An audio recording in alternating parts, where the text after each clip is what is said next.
Hello, everyone, and welcome to night 3 of our Jamestown Theatre Week. Tonight, we are checking out our one-act play from this year, which is The Healing Machine. Published copy here. You can get yours. And I have invited a member of the class of 2019 to join us so that we can catch up and so that we can specifically talk about how we use music in our Jamestown Theatre original production. So everyone, welcome KAYLA. Hi, KAYLA. Hi. How are you doing? I'm good. How are you? I'm wonderful. What have you been doing since graduating almost a year ago? Man, I can't believe it's already been that long.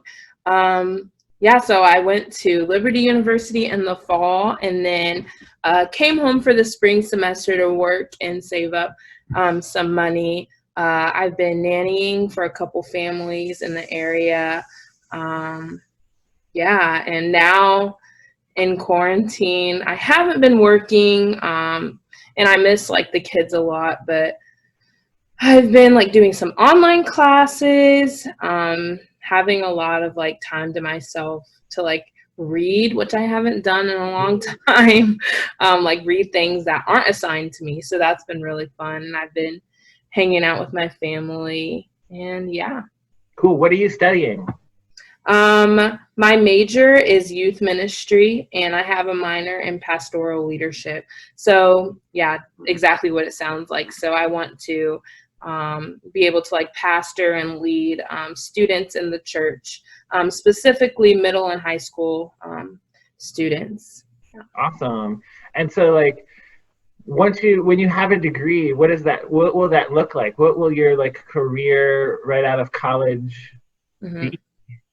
So I'll probably just start working in my local church, just helping out a lot there with their ministries.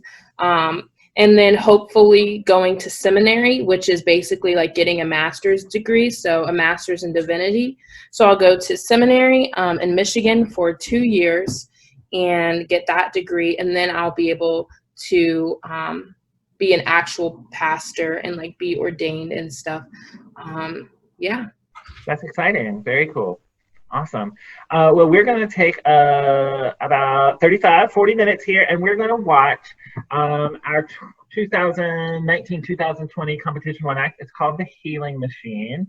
I'm going to let everybody know that I dedicated this published version to the parents and families of Jamestown Theatre because we couldn't do it without you. But I'm going to set it up by just reading really quickly the names of the folks who are in the cast of the show. So the show takes place in 1980s Nebraska, of all places, and the cast is as follows: Ben, Abby, Trisha, Zach, Lauren, Gio, Maddie, Mariah, Kylie, Ronnie, Lena, Bryn, Ayana, Corey, Charles, Tia, Ryan, Andrew, Bella, Jacob, Aiden, Xander, Connor, Jackson, Ayana, Madigan, Tori, Bridget, Grace, Peyton, and Mariah again. So shout out to those folks for helping us out with The Healing Machine, and we hope that you enjoy it. Here you go. Jamestown, are you ready? Jamestown, your setup starts now.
Jamestown, are you ready?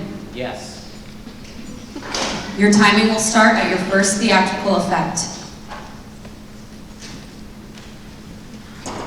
Will the circle Be unbroken. by and by, Lord, by and by?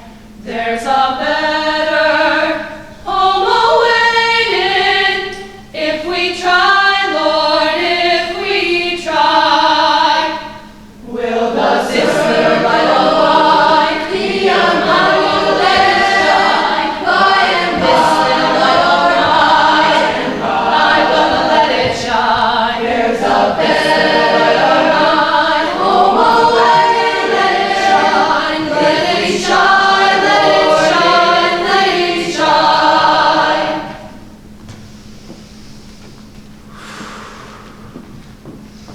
Emery Blagden's The Healing Machine toured the United States from his death in 1986 until it came here to the Smithsonian in 2014. It is part of our American folk art exhibit. Notice the various discarded elements. Ironwork, metal wire, wood-painted board. Plates and silverware. Sea glass. There was so much intention behind the machine that we don't understand. For instance, the writing on these boards that was underneath the floor. It was there for no one to see, but clearly serves a function. It's sort of like a code by the artist we've yet to decipher.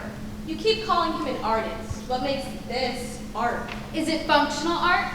Or is it art for art's sake? Was he the only one to work on this piece? It says here his niece Connie helped. Is that true? And what does it do? We think the machine You're is meant calling to... it a machine. Does it turn on like a machine? Well, this installation does have lights I can turn on. What was the name he gave it? I can't speak for what it does, but as for its provenance, in the article published in the paper the night Blagden passed away in his sleep, it's called The Healing Machine. The Healing Machine. He called us his pretties. He called them his pretties. I call them my pretties. His pretties. My pretties. Uncle Emery. Uncle Emery. He's gonna be around here somewhere. Come in. Where does this go? Just put it down anywhere. Okay. Not there. That's the trash pile. And this is the throw pile. What? Here, give it to me. I'll put it away. What's a throw pile? And what's the difference between a throw pile and a trash pile? They both look the same. The throw pile is where we put the things you might use again but don't fit yet. The trash pile is trash. I don't know why you don't know that. I don't know either. Uncle Emery! Are you sure he's here? Yes, he's here. Uncle Emery! Roll up your sleeves or something, Mark. You make me so hot wearing all those long sleeves. And there's certainly no AC out here. I'm fine.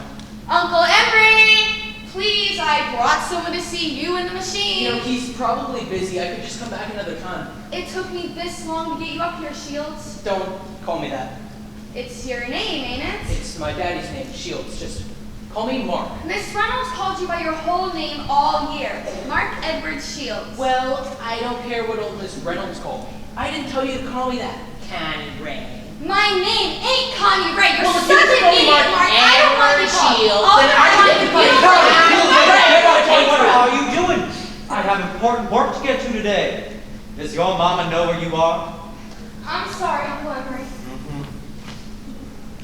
I was just about to explain to my friend And Mark. who do we have here? This is my Mark. friend. Mark Edward Shields. From the Shields up on Callaway Bridge? From the Shields up on Callaway Bridge? Yeah, that's my grandpa on my dad's side. We don't see him that much. We live in town. He and his mama. And his brother Oliver. Oliver, you say? Yeah, that's my brother. He's a year younger than me. He's interesting. Yeah, Oliver is pretty interesting. We don't really know what happened to him. He just started talking less and less. Mama says it's He's face, you know, not it's listening like... to you. What? The medal is interesting, not Oliver. I mean, I'm sure Oliver is. I know Oliver is, but Uncle Emery is working now. The face is right. Connie, I'm asking you what the face is. Going as fast as I can. September 1st, 1983. The moon is waxing. This might work. You're right, it might. I think I need a magnet. How about one of the earth elements instead? That could work too. Let me see one. I think if we were waxing tomorrow, we could put up the... Well, just hold on a minute. But Uncle Emery asked Just us- listen. You've got a lot to learn yet.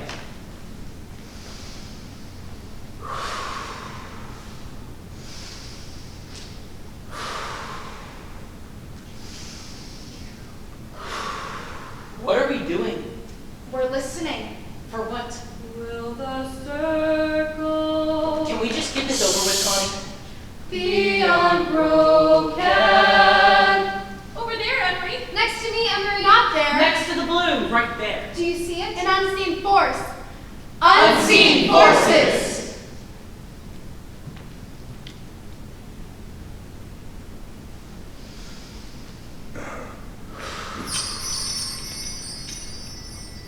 Perfect. There.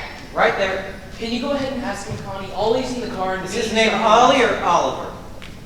Well, his name is Oliver, but he's Ollie.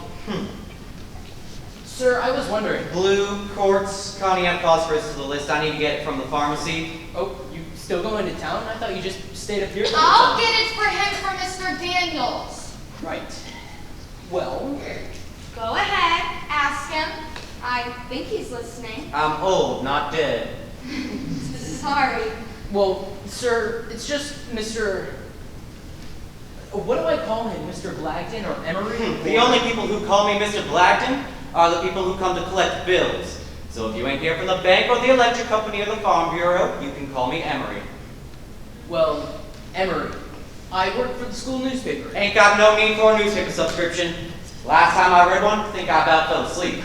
If I need help sleeping, I'll call you though. And good luck selling them. It's good for young men like yourself to want to get some experiences. County, put this over there. Well, no, sir. The reason I wanted to come up here, I was wondering if I could... Right here?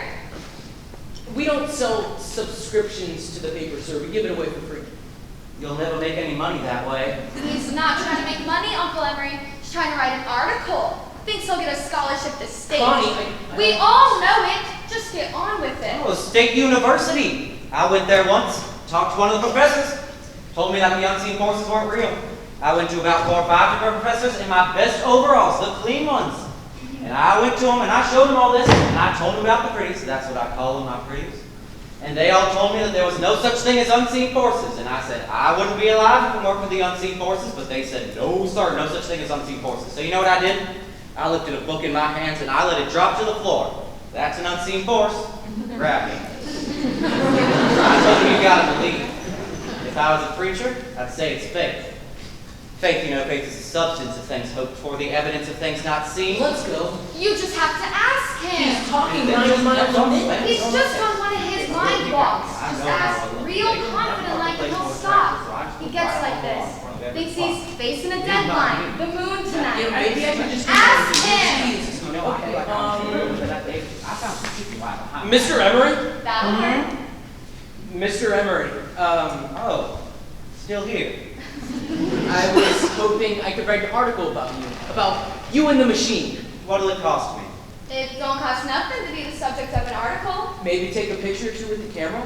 There's a lot of interesting stuff here, and I think the people around Callaway would like to know more. It would be pretty interesting, Emery. And then what? Why would you? Connie's right. I kind of want to go to Lincoln or Omaha and study after school.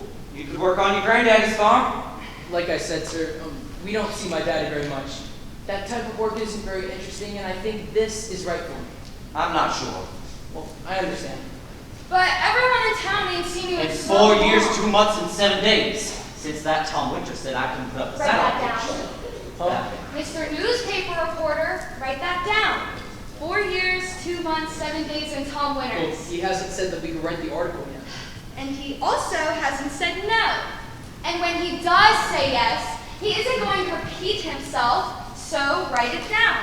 4 years, 2 months. 7 days, and Tom Winter. Wouldn't let him put up the satellite dish. He put it up anyways, the giant dish we saw when we came in. It's white. What's it hooked to? Nothing that I know of. So what's the point? You wouldn't understand. I wouldn't understand, or you don't know. You understand about as much as I do, as anybody other than him. You said yourself you've been trying to figure out how it works or if it works since you were a little girl. I've got a pretty good idea. I just Right there. Thank you, sir. Oliver. Sorry, Mr. Emery. I told you to wait in the car. No apologies. So this is Oliver. You know, that's my middle name, Oliver. Write that down. Emery Oliver Blackton. Sorry again, Mr. Emery. Oliver, let's go. Oliver, your brother, Mark wants to write an article about me. Do you think that's a good idea? Oh, Oliver isn't going to answer. He doesn't really talk. Oh, sure he does. Oliver, should I let your brother write his article? Uncle Emery, he's Just not listen. gonna... Let's go, Oliver. Listen.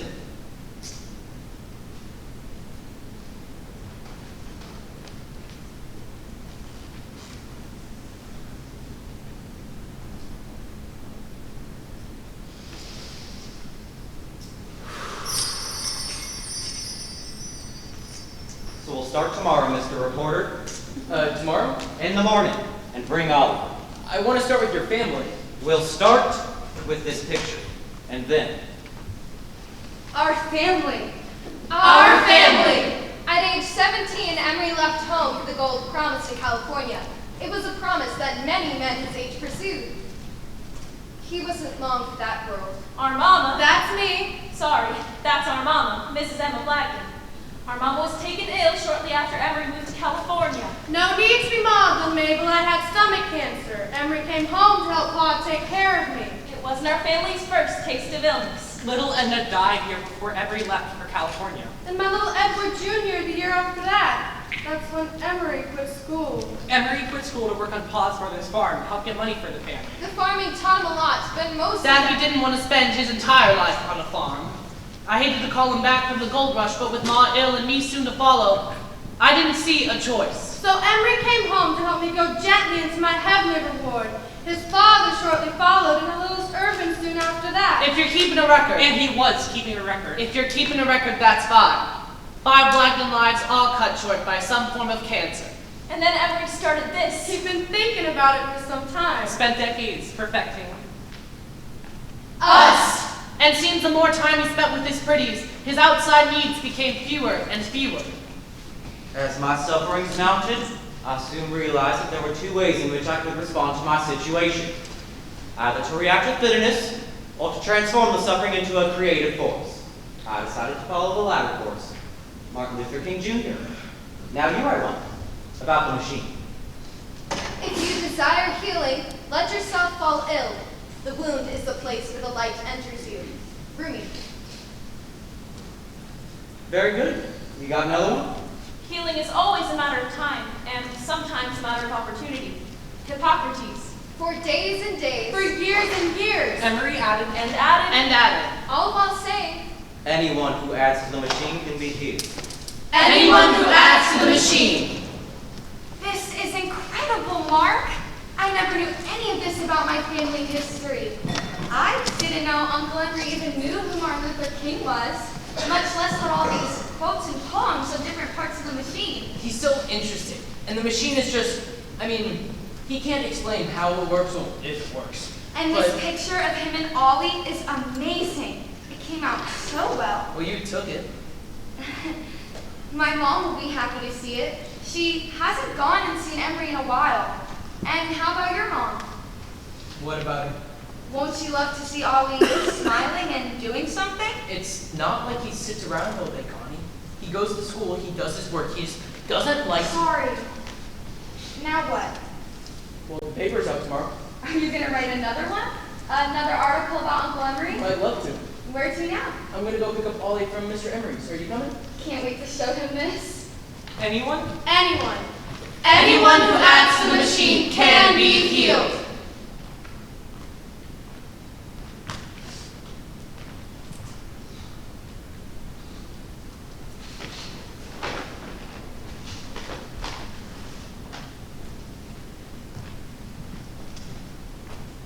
So here you go. And I put the groceries in the fridge for you. Mom, I'm gonna need to take the car. No. I need to take the car to Carney to make sure to get a copy of these articles for my application. No. I won't even be gone that long. I even got you a magazine to read tonight.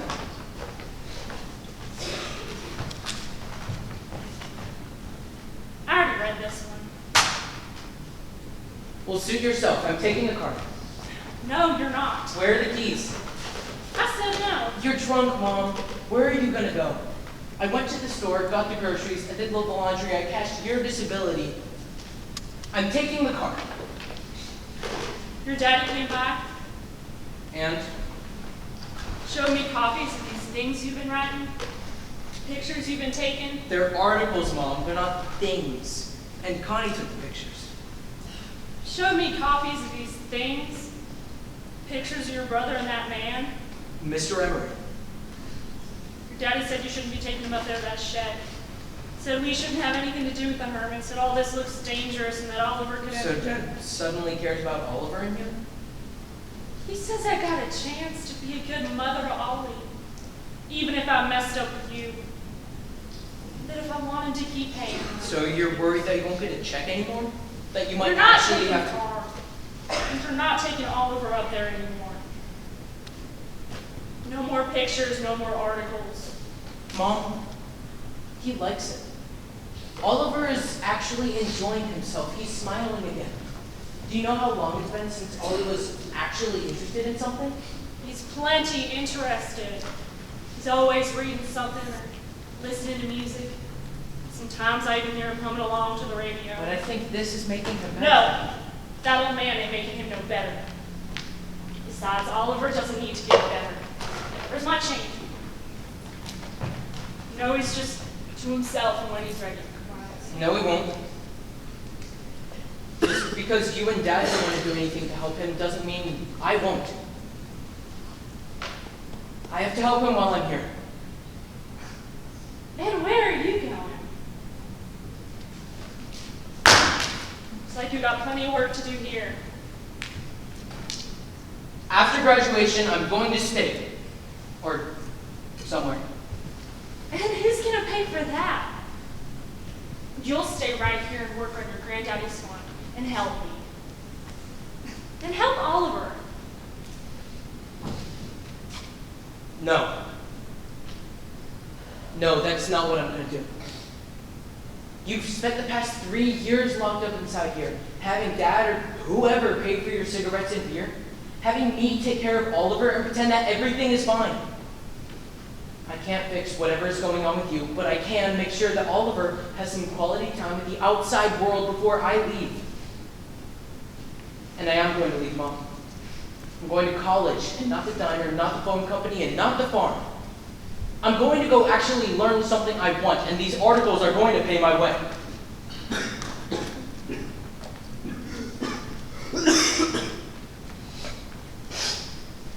And if you want to smoke your life away, fine. If you want to sit here in the dark and be miserable, if you want to cry when the night Dad left, if you want to be a bitch instead of a mother, that's fine. But I'm going to take the car, and I'm going to take a copy of these articles to the post office, and I'm going to take Ollie with me to Mr. Emery's every day, because you aren't going to do anything. Will the circle... Go get your brother. He's not here? Guess he missed the bus. Be unbroken. I haven't seen him since he left this morning. School's been out forever. He's just waiting there for someone to get him. You know, you really only have one job. That is to look out for the retards. You can't do that right.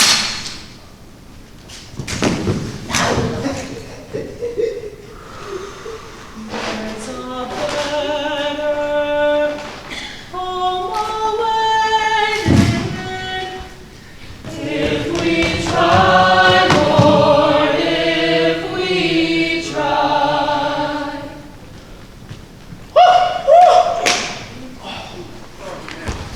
Hello, ladies. Hey, I thought you said the girls would be out here. I don't see anybody but Con and the retard. We can hear you, asshole. Nah, they said they meet us here. Not the retard, the girl! Oh, you don't mean anything by it, Connie. We're hanging out with this guy. Oh, his brother. What's gonna happen?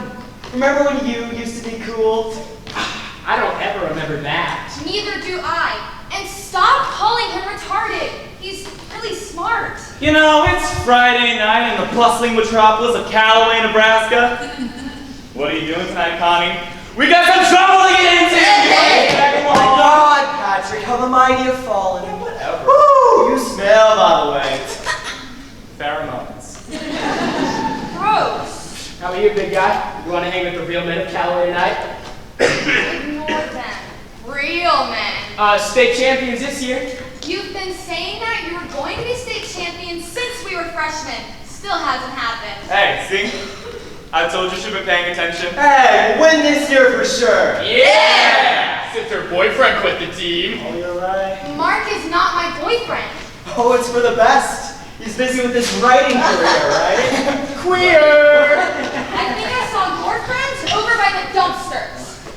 So, Connie, if it's not Mark you're interested in, is it this one you're dating? Look what he's reading. Oh, he's not reading it, just holding it, right?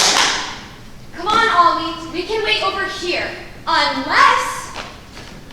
Ollie, Ollie, oxen free. Ollie, Ollie, oxen free. Ollie, Ollie, oxen free. Ollie, Ollie, oxen free. What a weirdo. Good riddance. Get out of here. Here, take your book.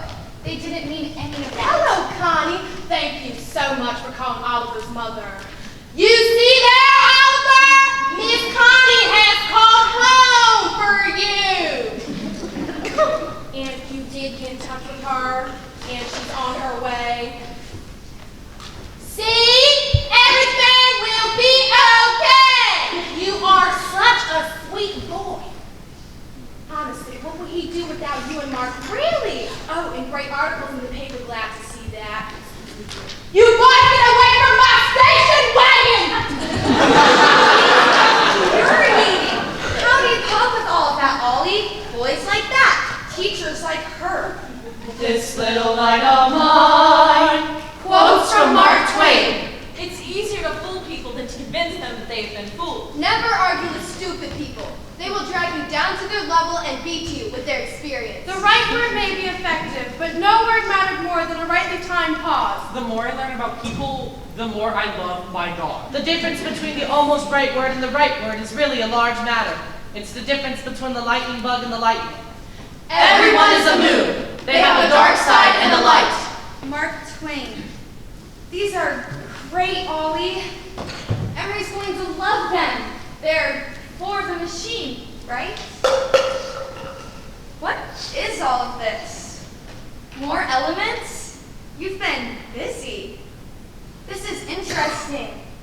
Oh, this is what you got from the Blisters auction. Very nice. Do you have a favorite one of these? Yoo-hoo, Ollie. Do you have a favorite one of these? Connie! Look, that's my mom. I'll see you at Emery's later, maybe. I'm sure Mark will be here soon, but first, a favorite. Come on, Connie. Coming, Mom! Yeah, the one about the light. Ollie? What is all of this? Are these burns? Ollie, what have you been doing? They're everywhere, all over, and look at this bruise. Does this hurt? His mother, Connie. Coming, Mom!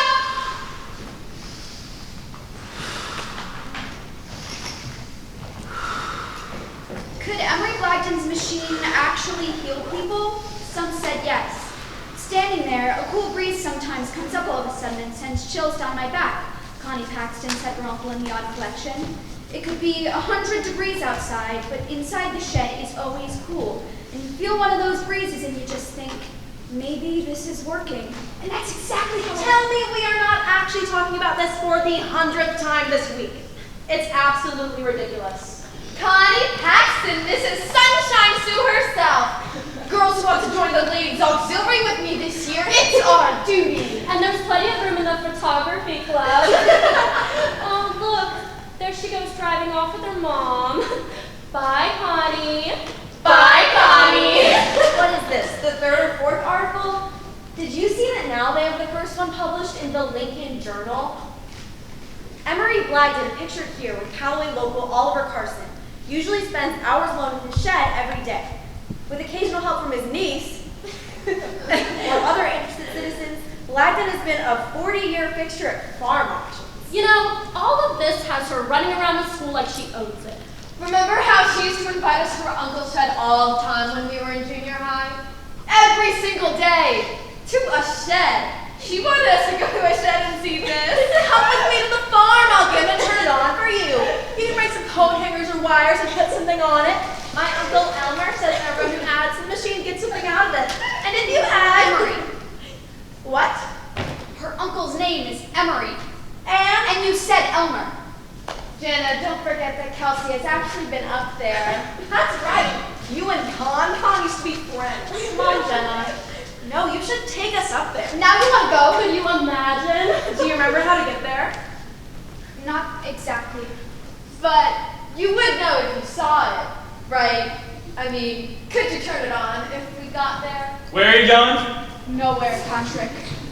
Hey boys, I found the girls over here! We're going to Old Man Blagdon. Oh, yeah! Kelsey's gonna turn on the machine and see if we can be healed by it. Really? What do you mean to be healed of, Pearl? I didn't think ugly was a healable condition. Nor stupidity. Nor ignorance. Yeah, but definitely not ugly. Oh, tell me how you really feel. Guys, take it easy on her. She's the prettiest and smartest girl I know. What? It's those itty-bitty titties she wants you. When I'm misimpressed, I make up for in personality. Oh, did your mom teach you that? Anyways, the machine can cure it all, right? So when are we leaving? We're not going. Oh, come on, live a little, gals. Are you still on probation for cow tipping? Yeah, I took the fall, if you will, for everyone on that. Yeah, so we'll take it this time, if we get caught. Which we won't, if you can get us in. I could get us there, but I wouldn't know anything about turning it on. And if you can't turn it on, and it's in the middle of the night, then there's really no point. So if we can't turn it on, then it's worth going. I mean, I don't see why you want to. But you don't see why not. Sure, it doesn't matter, we can't turn it on. We can't. But he can. What are you doing? Well, while we were looking for you, we stumbled upon Connie and the retard. She left him. Looks like he doesn't have a ride home. So maybe we take him back to his place. By way of the farm. Absolutely. Sound good to you? Ollie?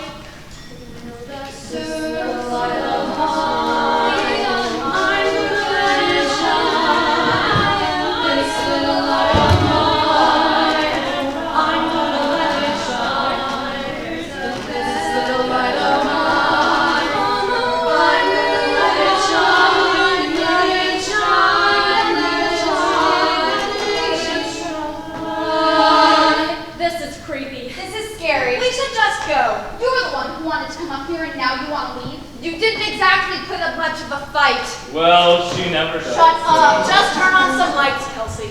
This is a barn. There isn't exactly a light switch. And Patrick, stop drinking. You've had enough. You'll know when I want to hear your opinion. Somebody, the lights? Hey, remember? We rode the retard. Hey, Ollie, turn the lights on. Hey, now if I let you go, you're going to turn on the lights, right? Shine your light over here, Josh. What? Look, are these old toys or something? This looks like my little brother's chemistry set. And he's even cut out tinfoil stars. What the? Stupid! This is a stupid idea. And are these little girls' hair bows? Oh my god, do you think he took them from Connie?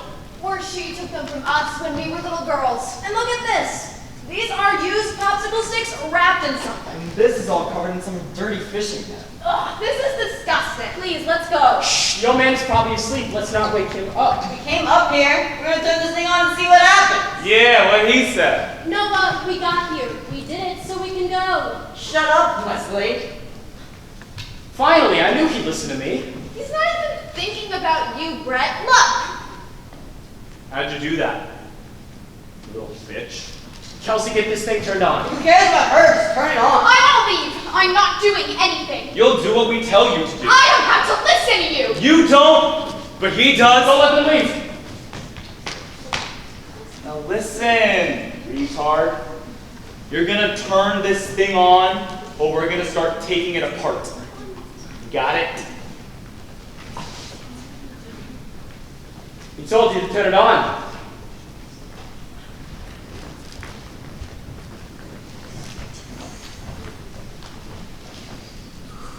It's just adding to it.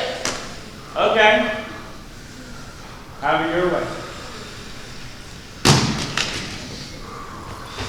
Patrick, stop! This is bothering him. No, he's going to learn his place. Now turn it on!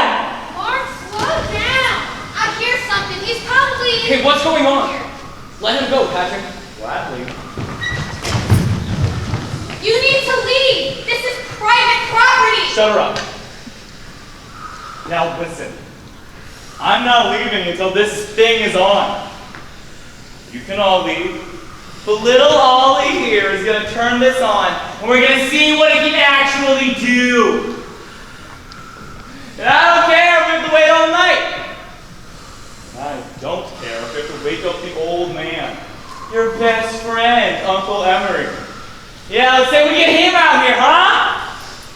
Brett, stop. What are you doing? Nah, he's right. Probably got the same problem as his brother. That'll teach him. What are you doing? Oh, well, you girls wouldn't know. You probably don't know either. Connie, don't. That's what they want us to do. See, there's a reason Marky and Ollie wear those long sleeves all the time, and we don't see them down at the lake. Isn't that right, Ollie? Stop asking him questions. He's not going to talk. Stop it, Patrick. I can turn it on. Just let him go. Is that right? Can your brother turn it on, Oliver? I didn't think so. Just hold him.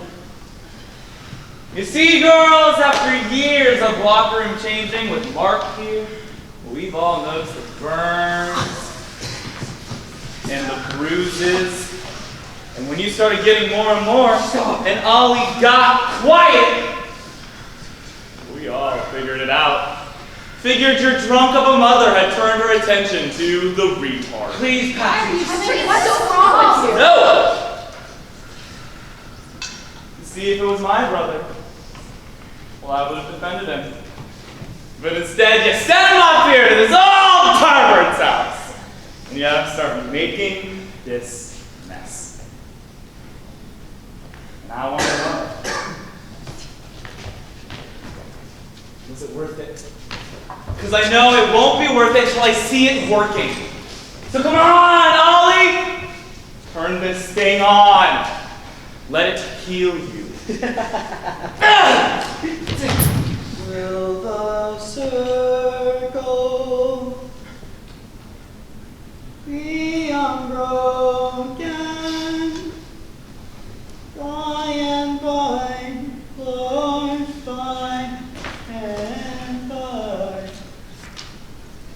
there's a better home awaiting. If we try, Lord, if we try.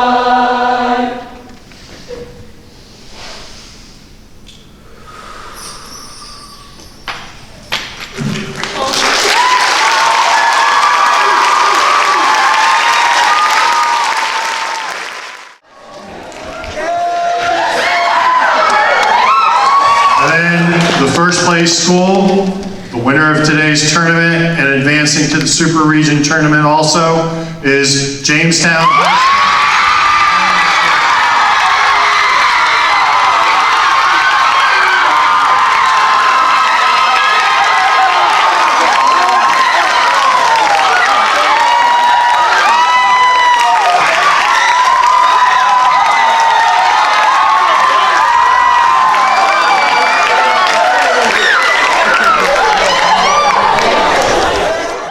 That was a healing machine, and you might be saying to yourself, KAYLA wasn't in that show. Why is she on the screen?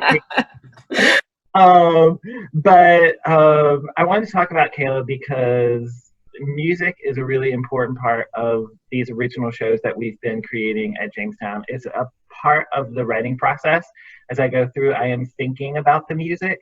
It's one of the elements of theater that I don't think you can do without. And like, I think of KAYLA as like one of the music gurus in my life. People like KAYLA and Jacob and Laurel Christensen and Matt Raypatch and Becky Tyree are people who I just really think about when I think about people who love music and put it to good use. So I want to talk to KAYLA about music. So KAYLA, why do you love music? What's so cool about music? Well, I have always loved music. I don't know. So I'm adopted, and I do know that my biological mom was a concert pianist, and she sang in her church. So, I mean, I feel like I take after her. She was like blessed and talented in those areas. And also my family, my mom sings, and my dad doesn't really carry a tune, but he does really like music. I grew up like always listening to like CDs when I was little, and it's fun. It's a way to like express yourself.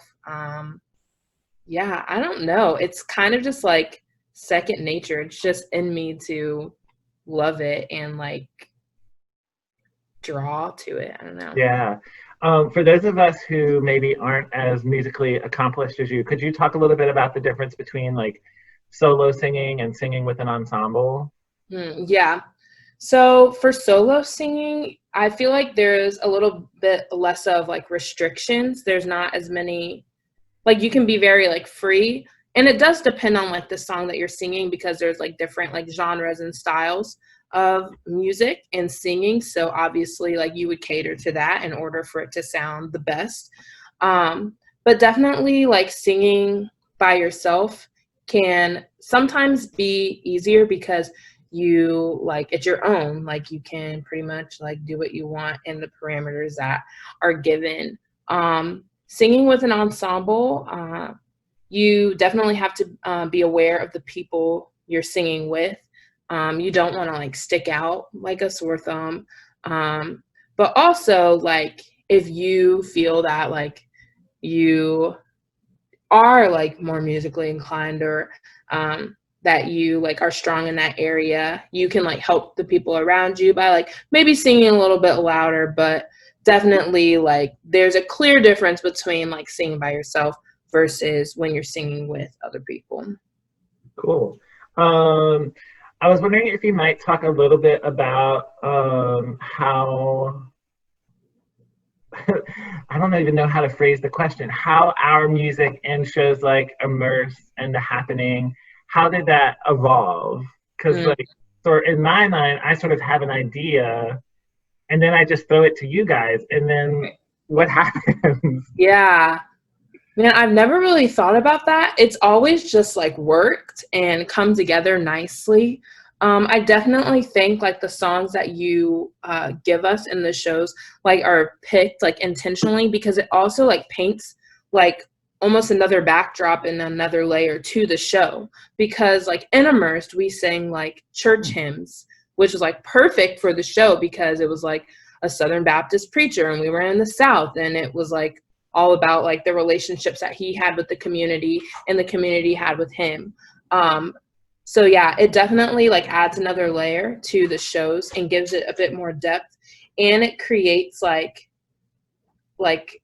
I don't know, like you feel like you're in the place that the show is taking place in. And then like for The Happening, pretty much the same thing. We sang a Shaker song, and like I mean, we were Amish, and so it was very like simple, and yeah, it just adds to what's on paper and gives it more depth.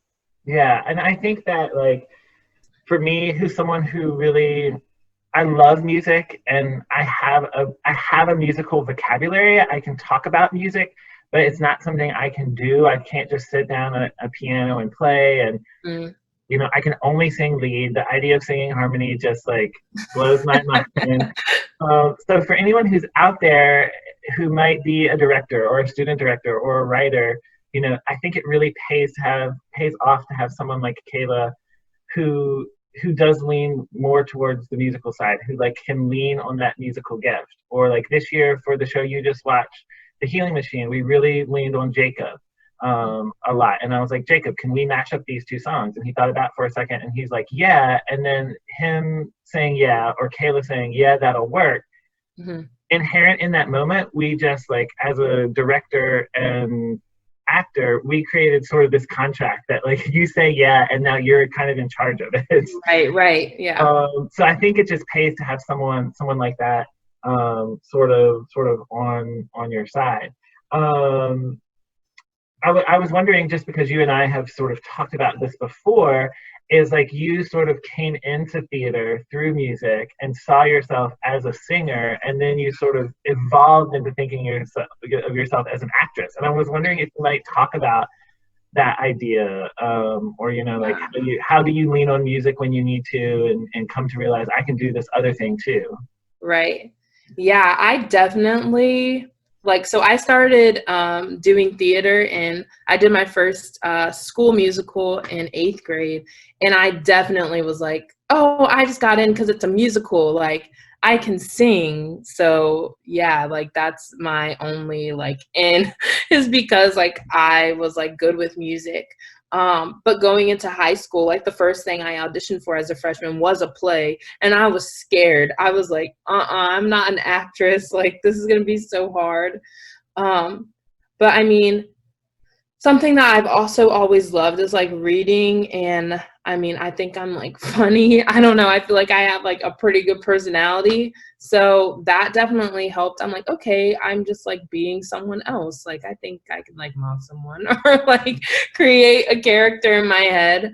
So it was definitely really nerve-wracking, kind of stepping away from like the music side when I was first auditioning for the play.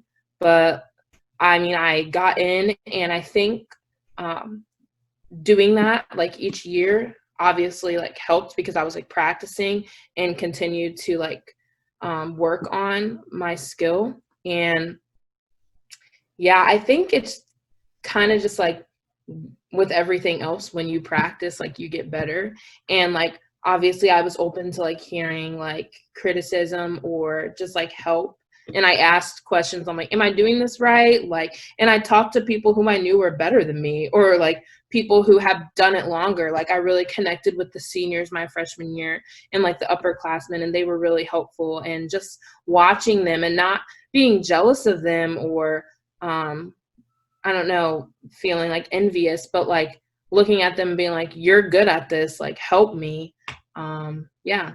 Yeah, and what are some of the skills that are shared between the two? Like if someone's sitting out there and maybe they sing in the middle school choir or they sing in the high school choir, and they're like, I don't know if theater's for me, what are some of the skills that you bring from the choir room that you connect to theater? Mm-hmm. Well, I know for choir, we have different things that we practice. So like vowels, like is something that we talk about a lot. We learn about like solfege. And so with those like technical things that we learn in choir, there are also technical things that you learn in theater. And so like when you come to choir, you're usually like, oh, I want to sing and I want to get better. And so you come to choir with your voice, right? So when you come to theater, you come also with your voice and you come with your personality. And I think it's really cool when you come to theater and I don't know, like when you're studying like on your characters that are in the show, you can see like the different traits that are maybe similar to you or maybe like really different from you. And when you are developing like your character, you learn like things about yourself, which makes it, sometimes can make it difficult, but it also makes it a lot more interesting and more fun. And I think that's the same in some ways with choir, because you come with what you already know, and maybe that's a little or maybe it's a lot, but as you study like different types of music, you're like, oh, like I never sang like that before. I never thought I would be able to sing like this before. But then you just learn, and yeah, it kind of comes together. Cool. Totally a non-music related question. Mm-hmm. What's your favorite Jamestown High School theater memory? Oh, my favorite memory? Probably Aida. I mean, I feel like this can be kind of like, oh, of course she said that, but it was just really fun. And like, yeah, it was so fun. It was my first like lead like in a high school show. The story was also super cool, and I loved like the setting and like the songs, and the set was awesome, and the cast was super fun. So definitely Aida was my favorite memory. Amazing, amazing. Well, I will let everybody know that we're continuing with Jamestown High School Theater Week. Tomorrow night is our sort of live premiere, one-time only shot at our Zoom play, which is called And. It's one of my favorite one-act plays. I haven't done it for a long time. I've never done it at Jamestown, and I've certainly never done it on this like virtual platform. So I would encourage you to come tomorrow night at 7 o'clock online to see And. You've been able to see everything else on our YouTube channel, but in order to be able to see And, you have to register. It's totally free, but there's a link down below where you can click on that and you can get the actual link to be able to see And tomorrow night at 7. And then we'll be back on Friday night, back on this YouTube channel with a look at some sketch comedy that the students have created. So we're trying to keep theater alive and well, and it's just about reframing it. And so I thank KAYLA and our other alumni who've joined us previously this week, and tomorrow night we'll have something new for you with our current students, so we're super excited about that. KAYLA, thank you for joining us. You're welcome. And everybody else, have a good one.